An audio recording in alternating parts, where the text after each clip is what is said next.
اگر ایک آدمی نے اعضائے وضو جو ہے وہ 3 دفعہ کے بجائے 4 دفعہ دھو لیے کوئی بات نہیں، کم دھو لیے تب بھی کوئی بات نہیں۔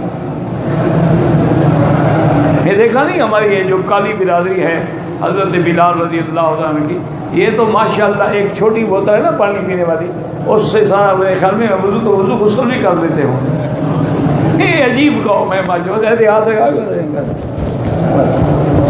وضو ہو گیا۔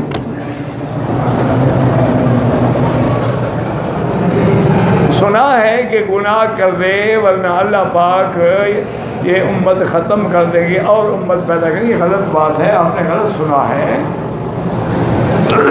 غلط سمجھا ہے۔ یہ تو بعض اوقات یہ ہوتا ہے کہ گناہ گار، جیسے اللہ نے فرمایا نا کہ لا تقنطوا من رحمت اللہ، میری رحمت سے نا امید نہ ہوں، اللہ سارے گناہ بخش دے۔ اس کا معنی کیا ہے؟ تم گناہ کرو۔ اللہ نے فرمایا کہ صرف شرک نہیں بخشوں گا، باقی سارے گناہ بخش دوں گا۔ اس کا کیا معنی ہے؟ باقی گناہ ہم کرتے رہیں، صرف شرک نہ کریں، یہ معنی نہیں ہوتا، کچھ عقل کیا کرو۔ وہ تو کچھ لوگ آئے نا گھبرائے، تو حدیث میں بھی آتا ہے کہ حضور نے فرمایا کہ اگر یہ ساری دنیا کے لوگ جو ہیں گناہ نہ کرتے تو اللہ اور بندے پیدا کر دیتے، کہ آخر اسے صفت غفاری اور صفت ستاری کا اظہار بھی تو کرنا ہے۔ کوئی گناہ کرے گا، معافی مانگے گا تو غفار بنے گا نا۔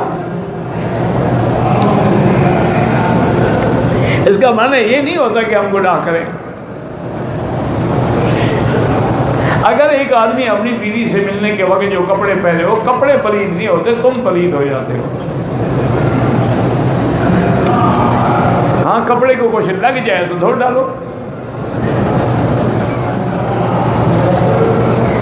مدعا حرام ہونے سے پہلے، بالکل پہلے مدعا حلال تھا۔ بخاری میں احادیث ہیں، صحابہ کرتے ہیں مدعا کرتے تھے، جیسے شراب حلال تھا صحابہ بھی پیتے تھے، حضرت سیدنا حمزہ بھی پیتے تھے۔ جب حرام ہو گیا تو حرام ہو گیا۔ اب قرآن میں نص آ گئی کہ والذین هم لفروجهم حافظون الا على ازواجهم او ما ملكت ايمانهم فانهم غير ملومين فمن ابتغى وراء ذلك فاولئك هم العادون۔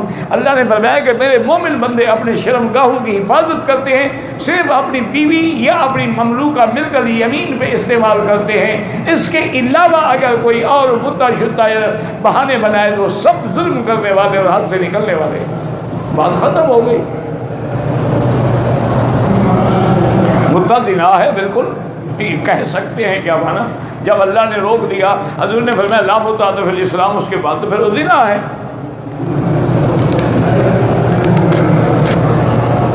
مزے تو شیعہ کے ہیں نا جی، وہ کہتے ہیں کہ جب عورت مدعا کرواتی ہے نا اور پھر غسل جنابت کر کے اپنے بالوں کو چھٹکتی ہے، اس کے بالوں سے جتنے قطرے گرتے ہیں فرشتے پیدا ہوتے ہیں۔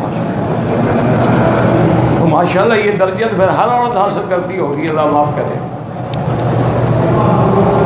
اللہ ہدایت دے۔ دعا کرو اللہ ان کو بھی ہدایت۔ ہمارے کوئی دشمن تو نہیں ہے، بات تو قرآن و حدیث کی مخالفت کی وجہ سے ہمیں غصہ ہے نا۔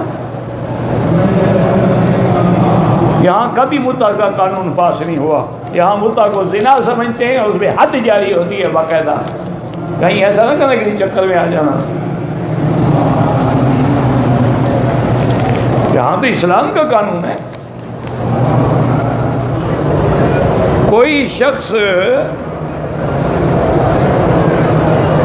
شخص اپنی شہوت کو ہاتھ نہیں لگائے، تقیے کے ساتھ مٹائے، وہ بھی اسی طرح مجرم ہے جیسے ہاتھ والا مجرم ہے۔